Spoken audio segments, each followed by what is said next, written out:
오늘 우리는 하나님의 말씀을 구약과 신약에서 보도록 하겠습니다. 먼저 구약의 말씀 창세기 50장 22절로 26절의 말씀입니다.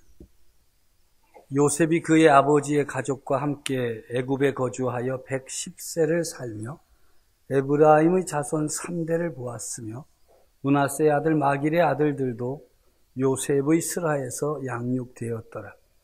요셉이 그의 형제들에게 이르되 나는 죽을 것이나 하나님이 당신들을 돌보시고 당신들을 이 땅에서 인도하여 내사 아브라함과 이삭과 야곱에게 맹세하신 땅에 이르게 하시리라 하고, 요셉이 또 이스라엘 자손에게 맹세시켜 이르기를 하나님이 반드시 당신들을 돌보시리니 당신들은 여기서 내 해골을 메고 올라가겠다 하라 하였더라. 요셉이 110세의 죽음에 그들이 그의 몸에 향재료를 넣고 애굽에서 입관하였더라. 아멘. 신약의 말씀 사도행전 26장의 말씀입니다. 사도행전 26장 13절 말씀부터 봉독하겠습니다. 왕이여, 정오가 되어 길에서 보니 하늘로부터 해보다 더 밝은 빛이 나와 내 동행들을 둘러 비추는지라. 우리가 다 땅에 엎드러지며 내가 소리를 들으니 히브리 말로 이르되 사울아 사울아 내가 어찌하여 나를 박해하느냐. 가시채를 뒷발질을 하기가 내게 고생이니라. 내가 대답하되 주님 누구시니이까. 주께서 이르시되 나는 내가 박해하는 예수라. 일어나 너의 발로 서라. 내가 네게 나타난 것은 곧 내가 나를 본 일과 장차 내가 네게 나타날 일에 너로 종과 증인을 삼으려 함이니 이스라엘과 이방인들에게서 내가 너를 구원하여 그들에게 보내어 그 눈을 뜨게 하여 어둠에서 빛으로 사탄의 권세에서 하나님께로 돌아오게 하고 죄사함과 나를 믿어 거룩하게 된 무리 가운데에서 기업을 얻게 하리라 하더이다. 아멘. 오늘 우리가 함께 나누는 하나님의 말씀 창세기 37장부터 50장까지에는 거대한 제국 애굽의 총리가 된 한 사람의 이야기를 중심으로 기록하고 있습니다. 꿈의 사람이라 불리워진 요셉은 거대한 애굽 제국의 모든 실권을 한 손에 잡고 하나님의 구원 계획을 온몸으로 실현한 사람입니다. 그는 그의 별명 그대로 꿈의 사람입니다. 그는 자신이 품은 꿈으로 인해 온갖 시기와 증오의 대상이 되어야 했지만 한 번도 그 꿈을 내려놓지 않았습니다. 그리고 그 꿈을 이루어 갔습니다. 요셉이라는 이름의 뜻은 더하다라는 뜻입니다. 10명의 아들이 있었는데 한 명이 더 태어나니까 열에 하나 더 했구나. 그래서 요셉이 요셉이 굉장한 이름이 있는 줄로 알고 조사해 봤더니 더했다. 덤이다.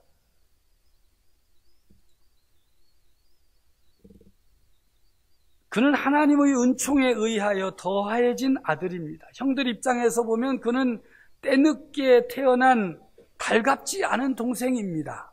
10명이나 되는데 하나 태어나가지고 부모가 큰 신경 쓰고 그러니까 저거는 왜 태어나가지고 우리를 힘들게 하고 귀찮아요.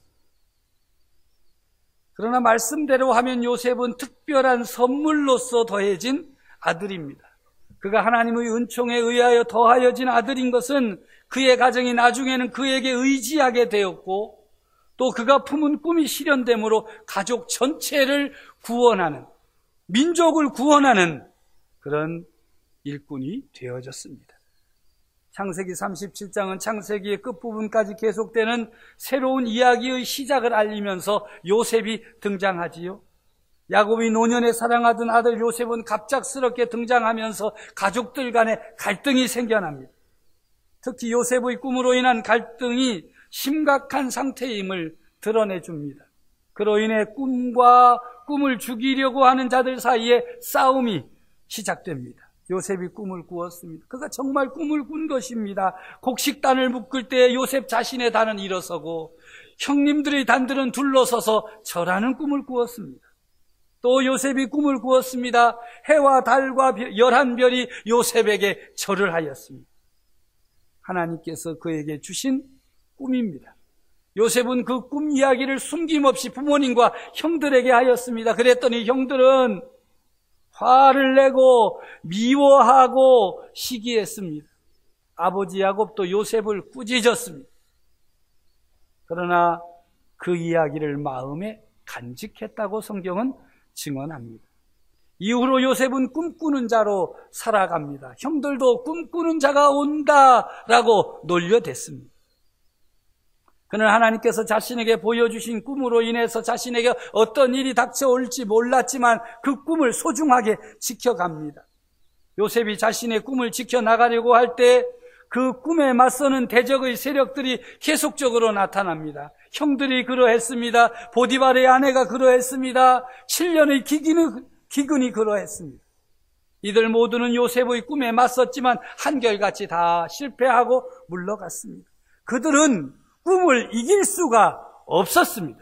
하나님께서 주신 꿈이기에 그 꿈을 지켜나가려고 하는 요셉의 결단이 흔들리지 않았기 때문에 그 꿈을 이길 수가 없었던 것입니다. 요셉이 품은 꿈은 그 당시 기존의 질서를 혼란에 빠뜨렸습니다. 그로 인해 증오심이 생겨났습니다. 위기에 빠지게 되었습니다. 꿈은 모든 강한 자들에게 맞서는 것으로서 뒤집히는 역사에 대한 비전을 포함합니다. 백인들의 압제 밑에 있던 흑인들의 인권 회복을 위해 헌신한 마틴 루터 킹 목사의 꿈이 바로 그것입니다. 나에게는 꿈이 있습니다. 일제시대 시절에 우리나라의 독립을 위해 헌신한 분들이 지녔던 꿈이 바로 그것입니다. 대한 독립 만세입니다. 꿈과 힘 사이에는 묘한 불일치가 새로운 쟁점이 됩니다. 힘은 구체적이고 지상적인 것입니다. 그러나 꿈은 현실과 거리가 먼 것이요 감추어져 있습니다. 그러나 더 자세히 살펴보면 꿈에는 힘이 있습니다. 꿈은 전통도 기득권의 세력도 어떤 무력도 어떻게 할 수 없는 힘을 가지고 있습니다.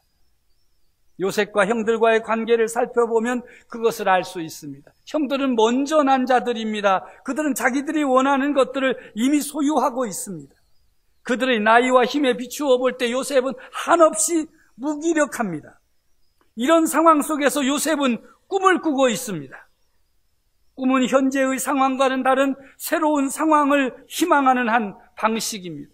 비록 꿈이기는 해도 그런 희망은 위협적입니다. 그것은 현재적인 질서의 종말을 기대합니다. 사소한 싸움이 아니라 생사가 걸린 싸움을 하게 되는 것이 꿈이 있는 자들이 나타날 때 일어나는 현상입니다. 모든 희망과 비전에 반대하며 기존의 삶을 고수하려는 힘과 당장에는 힘이 없지만 새로운 질서에 대한 생각을 품은 자들의 싸움이 생겨나는 것입니다. 꿈과 힘이 대립하고 갈등하면서 싸움이 진행됩니다. 매우 어려운 싸움이지요. 이런 싸움의 어려움 때문에 꿈을 갖고 살던 사람들이 꿈을 포기합니다. 요셉은 그럼에도 이 어려운 싸움의 과정을 통과하고 끝까지 자신의 꿈을 지켜나가고 있습니다. 어느 정도인가 하면 요셉은 마지막 죽음의 자리에서 유언을 합니다. 24절 이하의 말씀에 보면 요셉이 그의 형제들에게 이르되 나는 죽을 것이나 하나님이 당신들을 돌보시고 당신들을 이 땅에서 인도하여 내사 아브라함과 이삭과 야곱에게 맹세하신 땅에 이르게 하시리라 하고 요셉이 또 이스라엘 자손에게 맹세시켜 이르기를 하나님이 반드시 당신들을 돌보시리니 당신들은 여기서 내 해골을 메고 올라가겠다 하라 하였더라. 약속의 땅으로 돌아가겠다는 것이에요. 죽어서라도 내 유해라도 그 약속의 땅으로 돌아가는 그 꿈을 이루겠다는 것입니다. 죽을 때까지 그는 하나님께서 주신 꿈을 내려놓지 않았습니다. 그는 정말 꿈이 있는 사람, 꿈의 사람입니다. 이 시점에서 우리에게 의문이 있습니다. 우리에게 여전히 남아있는 꿈은 대체 무엇이 있을까? 우리를 위한 하나님의 약속은 제대로 지켜지고 있는 것일까? 어떤 사람들은 요셉처럼 때때로 꿈을 꿉니다. 어떤 이는 요셉의 형들처럼 꿈을 부정하거나 무시합니다. 개꿈이라고. 그리고 어떤 이는 요셉처럼 그것을 마음에 두고자 할 것입니다. 성도 여러분, 여러분들은 이미 늦었다고 생각하시지요? 뭔 꿈이여기요. 그런 분들에게 말씀드립니다. 여러분의 자녀들로 꿈을 꾸게 하십시오. 그 꿈을 향해 전진하게 하십시오. 자녀들이 꾸는 꿈이 확실하고 절박하면 모든 힘을 다할 것입니다. 그 꿈을 통해 하나님과 어떤 관계를 맺을 것인가 분명하게 세우게 하십시오. 요셉이 거대한 애굽의 총리가 되어 모든 일을 감당하면서도 이 모든 일이 다 하나님께로부터 시작된 것이라고 고백하는 것은 그의 성공의 비밀이 어디에 있는가를 보여주는 것입니다. 그 엄청난 시련과 시험과 유혹 앞에서도 어떻게 그가 흔들리지 않고 성공할 수 있었을까? 성공의 비밀은 모든 것이 다 하나님께로부터 시작된 것이다. 내가 품은 꿈이 하나님께서 주신 꿈이요, 이 꿈을 하나님께서 이루어 가실 것이라는 분명한 믿음과 확신이 있었기 때문입니다. 창세기 50장 19절 20절 말씀해 보면 요셉이 그들에게 이르되 두려워하지 마소서, 내가 하나님을 대신하리이까. 당신들은 나를 해하려 하였으나 하나님은 그것을 선으로 바꾸사 오늘과 같이 많은 백성의 생명을 구원하게 하셨습니다. 하나님께서 하신, 하나님께서 주신 꿈을 이루시는 분은 하나님 자신이십니다. 우리 자녀들이 하나님께서 주시는 꿈을 품게 해야 됩니다. 꿈의 사람으로 살게 해야 합니다.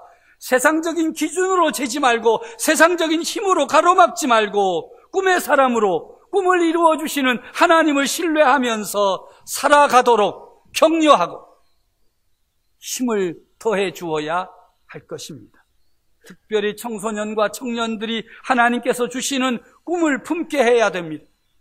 청소년 비전센터 사역과 학사 사역을 통해서 이런 꿈을 품는 일들이 계속될 수 있도록 힘을 모아주시고 기도하여 주시기를 바랍니다. 이렇게 꿈을 품는 일들이 어찌 우리 자녀들에게만 해당되는 일이겠습니까? 우리 자신에게도 하나님이 주신 꿈이 있습니다.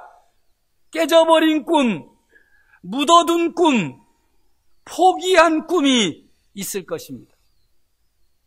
그럼에도 우리가 기억해야 할 것이 있습니다. 그것은 바로 그 꿈을 주신 하나님께서는 그 꿈을 버리지 않으셨다는 사실입니다. 기다리고 계십니다.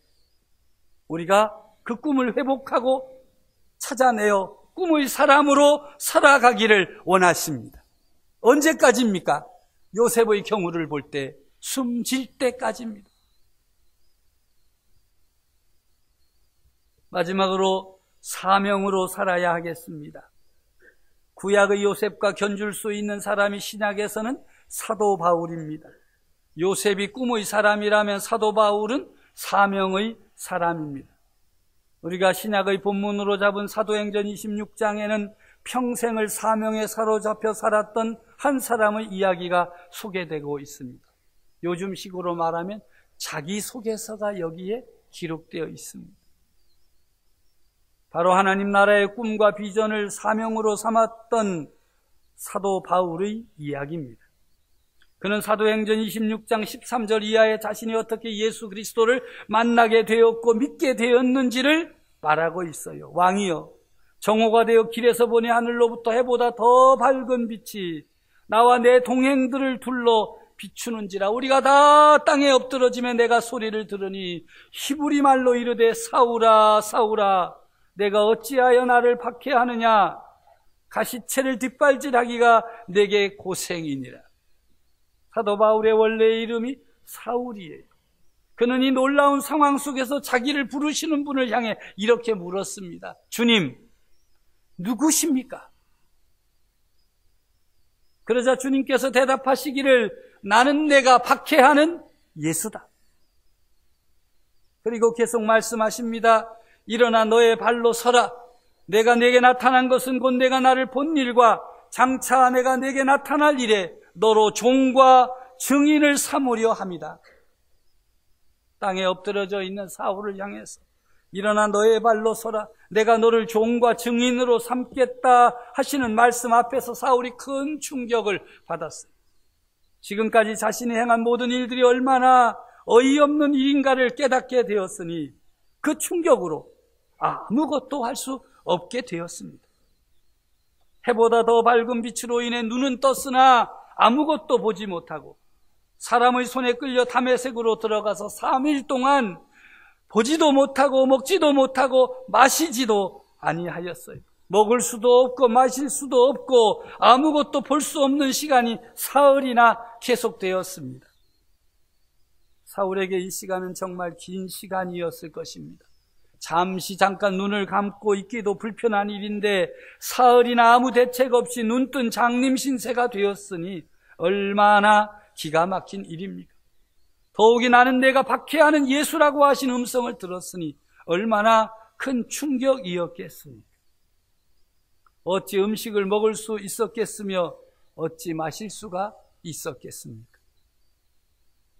그러한 혼돈의 시간, 어둠의 시간 겪고 있는 사도 바울을 위해서 부활의 주님 예수께서는 역사하고 계셨습니다.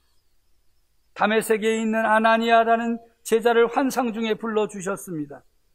그에게 사울을 찾아가라. 그가 기도하는 중이니라. 그가 아나니아라는 사람이 들어와 자기에게 안수하여 다시 보게 하는 것을 환상 중에 보고 기다리고 있으니 찾아가라는 것입니다. 이 말씀을 듣고 제자인 아나니아가 너무나 놀랐습니다. 환상 중에 주님의 음성을 듣는 일도 그렇고 찾아가라는 사람이 바로 예수 믿는 자기와 같은 사람들을 핍박하고 잡아가는 사울이라는 사람에 더 놀랐습니다. 그래서 주님의 말씀을 듣고도 매우 어려운 일이라고 염려하고 걱정을 하였습니다. 그러자 주님께서 다시 말씀하십니다. 가라. 이 사람은 내 이름을 이방인과 임금들과 이스라엘 자손들에게 전하기 위하여 택한 나의 그릇이다. 그가 내 이름을 위하여 얼마나 고난을 받아야 할 것을 내가 그에게 보일 것이다. 부활의 주님 예수께서는 사울을 택하여 자신의 그릇으로 사용하고자 하셨습니다. 주님이 쓰시겠다고 결정하셨다는 것입니다. 그런데 그 다음 말씀이 이해하기 어렵습니다. 그렇게 쓰시겠다고 결정하고 선택하셨으면 그에게 힘을 주고 능력을 주고 권세를 주고 이런 좋은 것들을 주셔야 되는데 그가 내 이름을 위하여 얼마나 고난을 받아야 할 것을 내가 그에게 보이리라. 선택한 이유가 예수님의 이름을 위하여 고난을 받게 되는데 그 고난도 보통이 아니라는 것이지. 부활하신 예수 그리스도를 본 일을 증언하고 예수께서 맡기신 일을 감당하는 일에 종이 되는 것, 그것이 사울에게 큰 고난이 될 것임을 보여주시고 알려주셨습니다. 이것이 사도 바울에게 사명이 된 것입니다. 자신이 고난당할지라도 감당해야 하는 일이 사명입니다. 여러분들에게는 어떤 사명이 있습니까? 각자 나름대로의 사명이 있다고 생각하시죠. 사명을 감당하는 사람과 사명을 외면하는 사람의 차이는 고난을 감당하려고 하느냐, 외면하려고 하느냐 하는 일에 있습니다. 세상에서도 맡겨진 일을 잘 감당하려면, 사명감이 투철하다는 칭찬을 받으려면 얼마나 힘이 듭니까? 고통스럽습니다. 남들보다 더 일찍, 남들보다 더 많이, 더 부지런히 해야만 세상에서도 일 잘한다는 소리를 듣습니다. 하물며 주님께서 맡겨주신 사명의 삶을 살아가려면 어찌 힘이 들지 않겠습니까? 교회 안에서 여러분 여러 가지 일을 감당하시느라고 힘이 드시지요. 그러나 여러분 기억하십시오. 어떤 일을 감당하는데 너무 힘들고 어렵습니다. 그래도 내가 이 일을 감당해야지라고 생각하면 그는 사명의 삶을 사는 것입니다. 나는 하나님을 믿기는 믿어도 그런 일은 못해. 힘들어, 귀찮고 피곤하고 어렵고 왜 내가 남의 이야기 들어가면서 살아?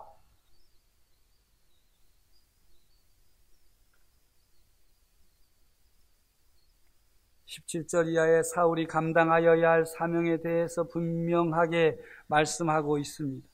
이스라엘과 이방인들에게서 내가 너를 구원하여 그들에게 보내어 그 눈을 뜨게 하며 어둠에서 빛으로 돌아오게 하고 죄사함과 나를 믿어 거룩하게 된 무리 가운데에서 기업을 얻게 하리라. 어둠 가운데 있는 사람들과 죄에 사로잡혀 있는 사람들의 눈을 뜨게 하여 죄사함을 받을 수 있게 하고 예수님을 믿어 거룩하게 되어 하늘의 기업을 얻게 하는 일이 사울이 감당하여야 할 사명인 것입니다. 이것이 바로 교회의 사명입니다. 예수 그리스도를 구주로 고백하는 성도들이 함께 모여 이룬 교회가 감당해야 할 사명이 바로 사울에게 주신 사명과 동일합니다. 어둠 가운데 있는 사람들, 죄에 사로잡혀 있는 사람들의 눈을 뜨게 하여서 죄사함을 받을 수 있게 하고 예수님을 믿을 수 있게 하고 거룩하게 되어 하늘의 기업을 얻게 하는 일, 바로 교회의 사명입니다. 그러므로 이 사명은 오늘 우리에게 주신 사명이기도 한 것입니다. 사울과 우리가 다른 점이 있다면 예수 그리스도의 복음을 전하는 증인으로 살아갈 때 핍박을 받는 고난의 시대를 살고 있느냐 아니냐 하는 것입니다.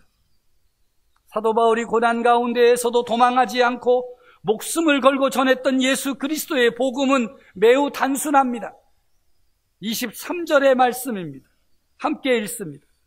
곧 그리스도가 고난을 받으실 것과 죽은 자 가운데서 먼저 다시 살아나사 이스라엘과 이방인들에게 빛을 전하시리라 함이니이다 하니라. 아멘. 십자가의 복음, 부활의 복음을 위하여 사도 바울은 사명의 삶을 살라는 명령을 받은 것입니다. 이것은 교회의 사명이며 성도의 사명입니다. 특별히 부활 신앙을 가지고 사는 그리스도인들은 십자가의 복음과 부활의 복음을 위하여 그 증인으로 살아가야 할 사명이 있습니다. 하나님 나라를 꿈꾸며 사는 꿈이 있는 사람, 하나님 나라 복음을 선포하는 사명자로서 사는 사명으로 사는 사람이 누구입니까? 바로 오늘 이 자리에 모여 예수 그리스도가 나의 구주이시며 하나님이 우리의 아버지이심을 고백하고 예배하는 성도가 바로 꿈이 있는 사람이며 사명으로 사는 사람인 것입니다. 꿈을 이루고 사명의 열매를 맺음으로 행복한 그리스도인이 되어질 수 있도록 부활의 주님께서 여러분들을 붙들어 주시기를 간절히 바랍니다.